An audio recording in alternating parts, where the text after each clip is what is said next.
The robe you assumed you had lost the right to wear has already been carried out of my own house for you. Not the coat you patched together out of apology, stitched from the same 3 excuses you keep mending every time they tear open again. Not the costume you keep pressed and folded for the days someone important might be watching. Not the borrowed covering that never quite closes at the collar. It does not matter how tightly you pull it across yourself in a crowded room. As I speak, I am draping the real one over your shoulders, and I am not waiting for you to finish explaining yourself first. Come and stand where I can reach you. You do not have to smooth anything down first. Just let me look at you. You do not have to check what you are wearing. Not the way you check it in a mirror at some unnamed hour. Cataloging everything that might be wrong. Naming it before anyone else gets the chance to. I already know what is under the coat. I have known since before you owned a coat to hide behind. And knowing it has never once changed how close I am willing to stand. Not once. Let your eyes rest on whatever you are wearing right now, just for a moment. Do not name the color. Do not think about the brand. Do not weigh whether it is the right thing. Do not ask what it says about you to whoever might walk past. Just notice the plain weight of the fabric against your skin for one slow breath. That is the only object I am asking you to look at. It will matter again before this message is finished. So hold that small, ordinary detail loosely. Hold it the way you would hold a coin you plan on using later. I am not rushing you. Even though I told you, I am not waiting. Those are 2 different things. I am not waiting for you to qualify, but I am perfectly willing to go slowly. The rest of you can catch up to what I am already telling you is true. Some truths take longer to feel than they took to become real, and I have never once penalized anyone for the gap between those 2 clocks. Something in a body finally lets go. It happens when it stops holding itself the way yours has been. Shoulders drawn up near the ears. Breath kept shallow on purpose so it takes up less room. That relief has a shape. It starts exactly where the old coat used to sit heaviest, usually somewhere between the shoulder blades, and it spreads slowly outward from there, the way warmth spreads from a fire, not all at once. My eyes have been on the version of you that performs steadiness at the family table, all while something underneath quietly gives way. I notice the one who over-explains every single no, as though silence might be read as guilt. The mother, rehearsing her voice in the car before she walks inside. She does not want anyone to hear how tired she has become. The man who laughs on cue at every gathering, then sits alone in his car for 11 minutes before he can make himself drive home. The young one who learned to answer, "I'm fine," so quickly. It barely counts as a lie anymore. It has been said so many times. It grew its own kind of truth.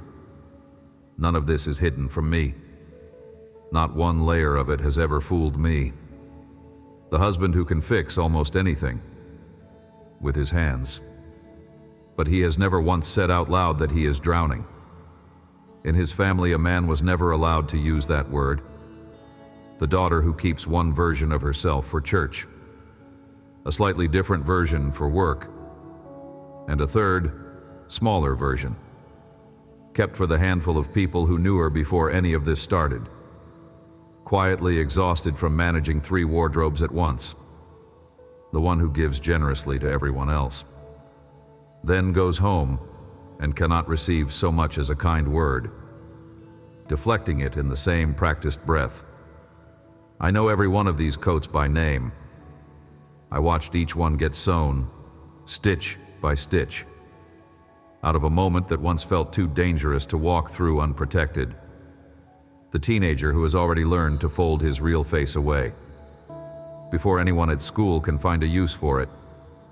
He keeps the version that gets mocked least visible. He buries the rest somewhere nobody thinks to look. The widow, who still sets 2 plates out of habit some evenings, then quietly puts one away before anyone can ask her about it. The one reading these words right now, doing the quiet math of how much of the real story a person is allowed to know before it becomes too much to carry. I've watched every version of that math. It has never once changed what I think of you, the one who negotiates a raise for everyone else at that company, everyone except themselves. Asking for anything on their own behalf feels like removing a layer they are not ready to remove in front of witnesses. The one who can pray boldly out loud for an entire room of strangers, then goes quiet, almost shy, the moment the prayer turns toward their own particular ache. I notice the switch every time it happens. I am not waiting for you to get better at asking. I am already giving. You learn to dress your face a particular way very early. I want you to notice that you learned it. It was not born in you. Maybe it happened in a house where being upset made everyone around you uncomfortable. So you found a smile that traveled well. You wore it whether or not it was true that day. Maybe it happened in a room built for worship, a place where confessing a real struggle earned you a lecture instead of an arm around your shoulder. So you learned the safest covering, silence with good posture. Maybe nobody taught you with words at all. Maybe you simply watched what happened to somebody else's honesty in that house one time, and you quietly decided you would never let that happen to yours. Maybe there was one specific afternoon you could point to if pressed. One moment when you tried on real honesty in front of the wrong audience. You watched it get treated as weakness, or worse, as entertainment. You did the math quickly, the way children do. You decided, without ever writing it down anywhere, that the coat was safer than the skin. I am not asking you to relive that afternoon. I am asking you to notice something. The decision was made by a much younger version of you, someone working with far less information than you have now, someone doing the best they could with what they had been given. Either way, somebody handed you a coat that was never cut to your shape. You have spent years adjusting the fit. You were convinced the problem was your body, not the coat. You have taken it in at the waist. You have let it out at the shoulders. You have hemmed it 100 different ways, trying to make peace with a garment that was simply never made for you. No amount of alteration was ever going to fix that. The coat itself was the mistake, not one bit of your effort inside it. Some of what you are wearing was handed to you by people who profited from you staying dressed that way. A voice that only seemed interested in you while you were useful. It grew cold the moment you needed something back. A community that clapped for your strength. It went quiet the one time you admitted weakness out loud. None of that was love with my fingerprints on it, even when it borrowed my name to sound safer. I do not ask you to hate them, the people who handed you that coat. I only ask you to stop mistaking their voice for mine. Think of the way you angle yourself in photographs, so the parts you are ashamed of stay out of frame. Think of the 4 different versions of the same message you typed and deleted before you finally sent 3 short words instead. Think of how carefully you time when you let your phone go quiet, so the wrong person cannot see how long you sat there deciding how to answer. None of these habits appeared out of nowhere. Somebody trained them into you long before you understood you were being trained. And you have been paying ever since for a coat you never actually chose. There are people who will find you exactly where you are standing. They try to hand you the old rags again. They remind you in detail of the year you would rather forget. They use your own history like a measuring stick to prove you have no business being dressed any better than that. Some of them are strangers who barely know you. Some of them, harder still, share your last name. I want you to hear this clearly. Their memory of your worst season is not a costume, not one I'm asking you to put back on. Their accusation does not get a vote in what I have already decided to cover you with. The father who taught his children to never let anyone see them cry. He now sits alone sometimes, wondering why none of his grown children call him when things fall apart. He does not realize he is the one who trained them to hide it that well. I am not telling you this to make you feel worse about your own coat.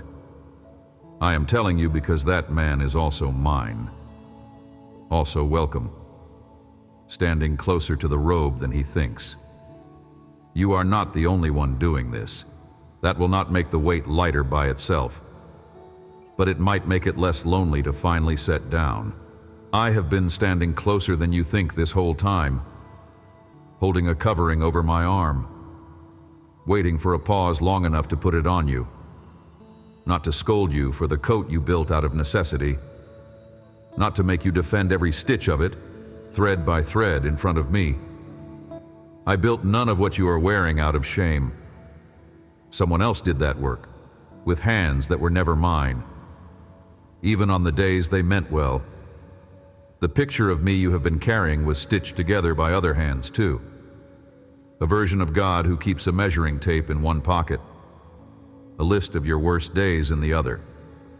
A God who checks the state of your garment before deciding whether you have earned a place at his table. That version does not exist. He never has.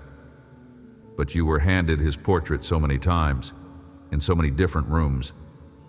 So you started dressing for him instead of for me, tugging your sleeves down, holding your collar shut, angling yourself so the worst parts stay out of frame, even when you are standing right in front of me, where none of that has ever been necessary. You have imagined a God who hands out robes the way a store hands out sizes, measuring first, judging the fit, making you wait in a line of people who look more finished than you feel. You have imagined a God who keeps the good garments on a high shelf, reserved for the ones who have proven themselves worthy of reaching them. You have imagined, perhaps without ever saying it out loud, that grace is a reward you qualify for eventually, once the mess is cleaned up enough to be presentable. I do not work that way. I never have. I clothe you in the mess. The cleaning happens after, inside the covering, not before it. That has always been the order. You simply had it backward. Here is where that old picture falls apart completely. The real me has never once asked to see your stains, not before deciding what you are worth. I am not tallying anything. I do not flinch at what the coat has been hiding. I already knew, long before you did. Not one thread of it surprised me. When the weather in your life turns hard, and it does, more often than anyone warned you it would, I am not the one standing at a distance, grading how well you held yourself together. I am the covering itself. Get underneath it. Stop trying to survive the storm. Not in a coat you sewed together out of your own fear. Grace does not usually feel like a burst of triumphant music. Not the first time it lands on you. More often it feels like permission you did not know you needed, arriving quietly in an ordinary moment, the same way relief arrives after you finally put down something heavy, something you had been carrying so long. Your arms had simply gone numb to the weight of it. I remember a priest who once stood in front of me in filthy clothes he had not chosen and could not help. An accuser stood beside him, listing every stain out loud, waiting for me to agree with the list. I did not agree with a single line of it. I stopped the accusation in the middle of a sentence and said, "Take the filthy clothes off him. I have taken away his guilt. Dress him in clean garments instead." That is not a story about somebody else, kept safely in the past. That is what I am doing right now. before the accuser finishes reading his list out loud in your direction. If your jaw has been tight, from holding back whatever you actually feel at the table, in the pew, in the quiet courtroom you keep running in your own head, let it loosen now. Let your teeth come apart. Just slightly, just for a breath. You do not have to hold your face together while I do the next part of this. I want to tell you about a robe I described a long time ago. It lives inside a story about a son and a father and a road. I did not write it for scholars. Not for scholars taking careful notes in the margins. I wrote it for the one rehearsing an apology on the walk home, certain that the best he could hope for was a place in the servants' quarters. Picture the road first. Not a short walk. Long enough for a person to compose an entire speech. Then take it apart and rebuild it 3 separate times. Changing a word here, softening a phrase there, trying to find the version of the sentence, the one that might make the damage sound smaller than it was. He had spent everything he owned in a country that fed him nothing real in return. He was so hungry, he would have traded places with the animals he was feeding just to eat what they were eating. There is a particular kind of mourning. It arrives in a country like that one. A person wakes up, surrounded by everything they thought they wanted, and realizes none of it has fed them in weeks.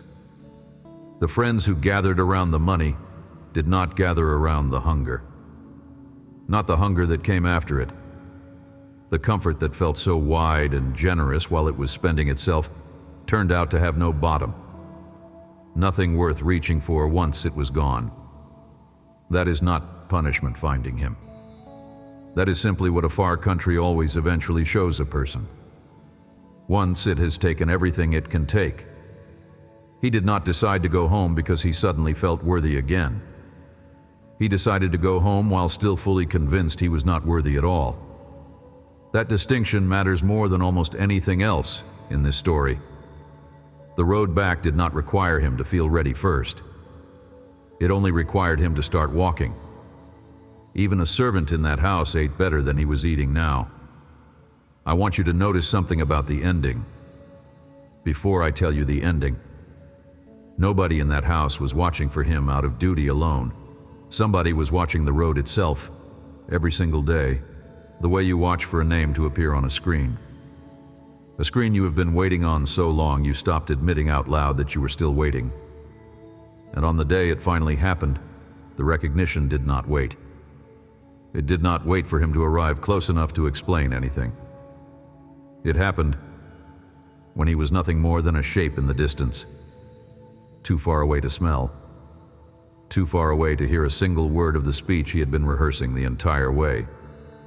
The running started before the sun had done a single thing to deserve being run toward. I remember exactly how it looked from where I was standing. A son who had taken his whole inheritance and turned it into nothing, walking a road he had sworn he would never walk again. Practicing a line he had memorized out of pure shame the entire way. Make me like one of your hired servants, since I gave up any right to be called a son. He got as far as admitting he was not worthy of that name. He did not get to finish the part about becoming a servant instead. I was not interested in negotiating his job description. I was already running toward him while he was still far off, and I was already calling for the robe. Before he had closed the distance between us. Here is where the story stops being about him and starts being about you. This is what I said. Luke 15:22.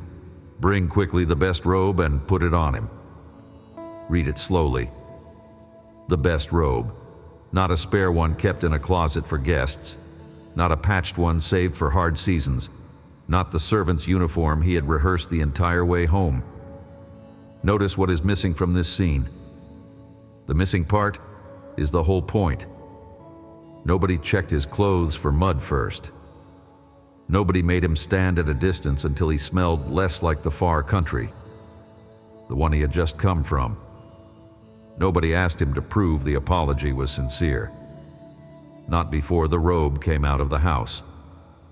Before he could finish finding the words to defend himself, the robe was already moving toward him. The running had started before his voice did. The sentence he had rebuilt 3 times on that road, it was never going to be needed in full. Notice, too, what came in the same breath as the robe. A ring for his hand, the mark of a son and not a servant, and sandals for his feet, because servants in that house went barefoot and sons did not. The robe was not a kind gesture standing alone. It came with a name reattached to it. You keep using the word worthy as though it were the password to any of this. It was never the password. It was never even in the building. The son on the road used that word, rehearsing his whole speech. I did not hand it back to him once he arrived. I used a different word entirely. Mine. There was another son in that same house that day, one who had stayed and done everything right, and still could not make himself walk in and join what was happening. Somewhere inside him, he had also been keeping a private ledger, quietly convinced that robes were things you earned through years of unbroken obedience. I love that son exactly as much as I love the one who came home in rags, but I will not let his ledger decide what I do with my robe. Grace will not make sense to anyone still doing the math.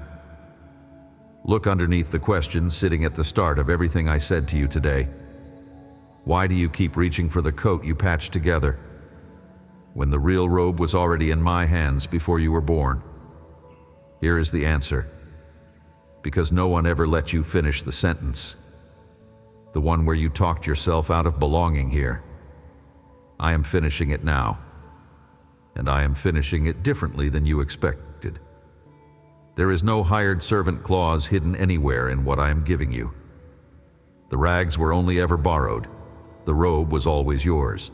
If you have been holding your own coat closed with both hands so nobody sees what is underneath, say so quietly, just to me. Write the single word clothed somewhere I will find it. Not to perform it for anyone else, only for the record between the two of us. So here is something small you can carry with you into an ordinary day. The next time you catch yourself reaching for the old coat, rehearsing an explanation, holding your collar shut, angling the camera of your own life so the worst parts stay hidden, pause for one breath and say the sentence back to yourself instead. The robe was already given before the sentence was finished. You will not feel different the first time you try this. You may not feel different the 10th time either. But somewhere around the 30th time, you will notice your hand reaching for the old coat, then stopping halfway, remembering it was never needed in the first place. Somewhere around the 50th time, you will catch yourself mid-apology for something that never required one, and you will simply stop, mid-sentence. The way the story stopped for the one on the road.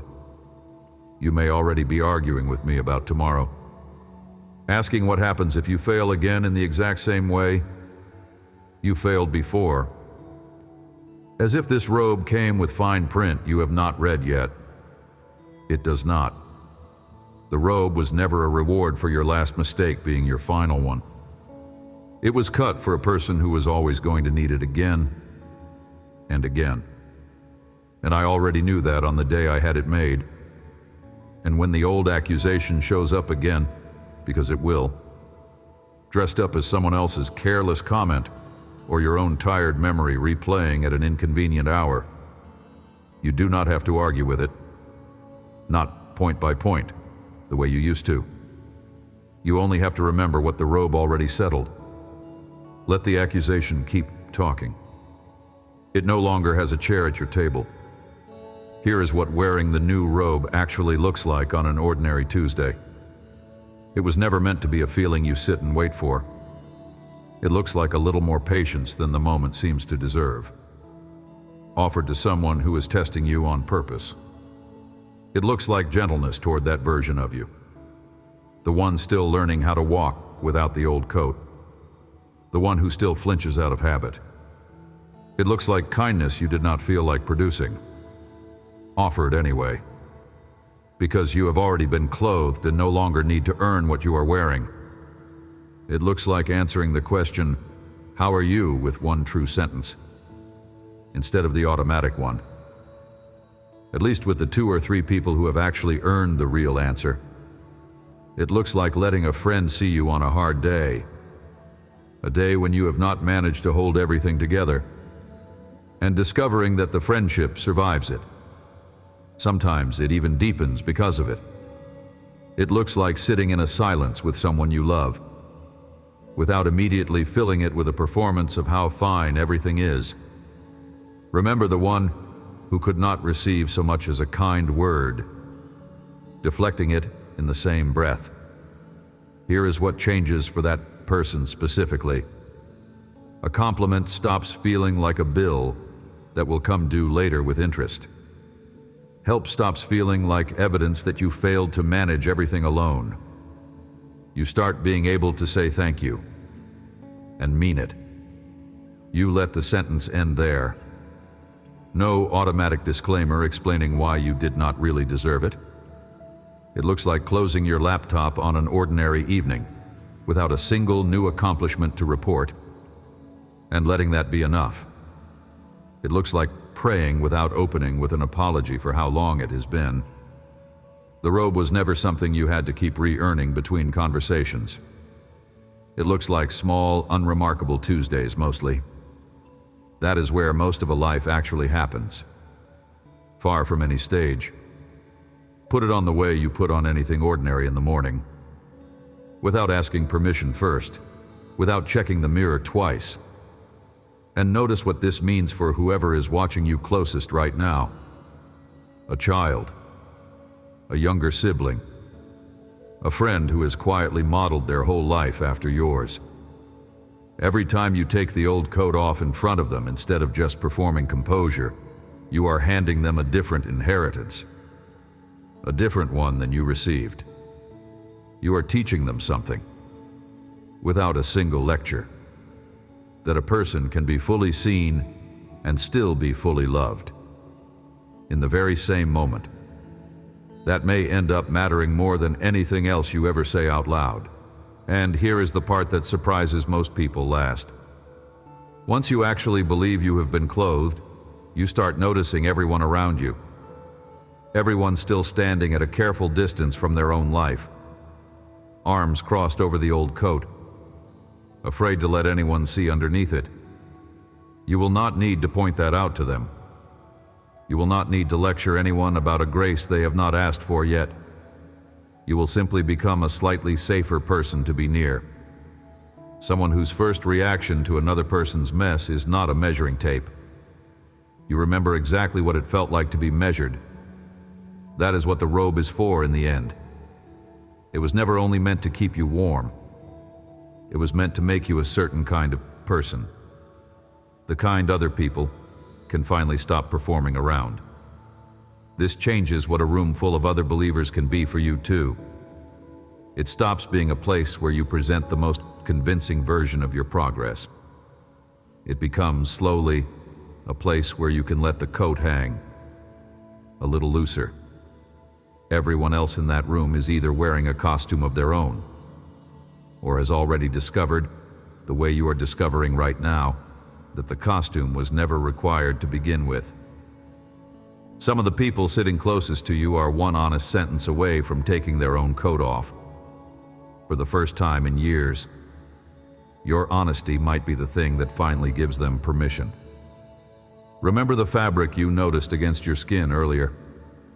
That ordinary thing you were asked to look at without naming it. That was never really about your shirt or your sweater. It was a small rehearsal for a bigger moment. Teaching your attention how to rest on something without immediately grading it. That is exactly the skill you will need for what I have given you now. The new robe will not announce itself with fireworks. It will simply feel like a weight coming off your shoulders. A weight you had stopped noticing you were carrying.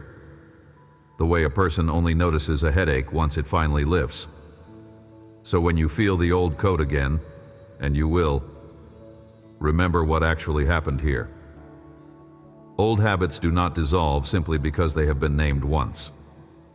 Not a lecture, not a new rule to perform. A robe already moving toward you. Before you had finished the sentence you were so sure would disqualify you. A costume is worn for one reason. So you will be seen a certain way. A robe is worn because you have already been fully known, stains and all, and clothed anyway. You have spent long enough managing the first one. Long enough. The rags were only ever borrowed. The robe was always yours, not because you patched it well enough, not because you finally stopped hiding, because it was cut for you before you ever needed it. It has been resting on my arm since before you knew to be ashamed of anything at all. Amen. Before you go, I left a few lines in the pinned comment, written for whenever you catch yourself rehearsing an apology nobody actually asked for. It is not long. It was never meant to be.